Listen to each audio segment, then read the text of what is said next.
നമ്മൾ 30 day workout ചലഞ്ചിൽ day 8 ആണെന്ന്. അപ്പോൾ നമുക്ക് വർക്കൗട്ട് ഗ്ലാസ് കാപ്പിയും പിന്നെ വെള്ളം കുടിച്ചിട്ടാണ് വർക്കൗട്ട് സ്റ്റാർട്ട് ചെയ്യാൻ പോകുന്നത്. നമ്മുടെ ഫസ്റ്റ് വർക്കൗട്ട് റണ്ണിങ് ആയതുകൊണ്ട് തന്നെ നമ്മുടെ ബോഡി നല്ല രീതിയിൽ സ്ട്രെച്ച് ചെയ്തിട്ടാണ് റണ്ണിങ് സ്റ്റാർട്ട് ചെയ്യുന്നത്. ഇന്നിപ്പോൾ നമ്മൾ റണ്ണിങ് ചെയ്യുന്നതെന്ന് വെച്ചാൽ 10 മിനിറ്റ്സ് ആണ്. 10 മിനിറ്റ്സ് റണ്ണിങ് കഴിഞ്ഞിട്ട് അടുത്ത നമ്മൾ ചെയ്തതെന്ന് വെച്ചാൽ ഫുൾ ബോഡി എക്സസൈസ് ആണ്. നെക്സ്റ്റ് നമ്മൾ ചെയ്തതെന്ന് വെച്ച് കഴിഞ്ഞാൽ 5 മിനിറ്റ്സിന്റെ 2 സെറ്റ് സ്കിപ്പിംഗ് റോപ്പ് ആണ് ചെയ്തത്.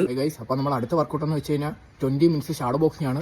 10 മിനിറ്റ്സിന്റെ 2 സെറ്റാണ് നമ്മൾ ചെയ്യുന്നത്. ഓക്കെ, ഈ ഷാഡോ ബോക്സിംഗിൽ ഇന്ന് നമ്മൾ കൂടുതലായിട്ട് ഫോക്കസ് ചെയ്തതെന്ന് വെച്ചാൽ 1-2 ഹുക്ക് കോമ്പിനേഷൻസ് ആണ് കൂടുതലായിട്ട് നമ്മൾ ഫോക്കസ് ചെയ്തത്. നമ്മൾ ഫസ്റ്റ് സെറ്റ് ഷാഡോ ബോക്സിംഗ് കഴിഞ്ഞിരിക്കുകയാണ്. അടുത്ത നമ്മൾ സെക്കൻഡ് സെറ്റാണ് ചെയ്യാൻ പോകുന്നത്.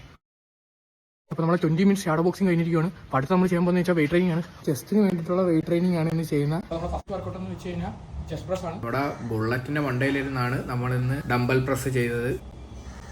സെക്കൻഡ് വർക്കൗട്ട് എന്ന് പറഞ്ഞാൽ നമ്മളെ ഡംബൽ ഫ്ലൈസ് ആണ്. അത് നമ്മളെ വണ്ടിക്കകത്ത് കിടന്ന് തന്നെയാണ് നമ്മൾ ചെയ്തത്.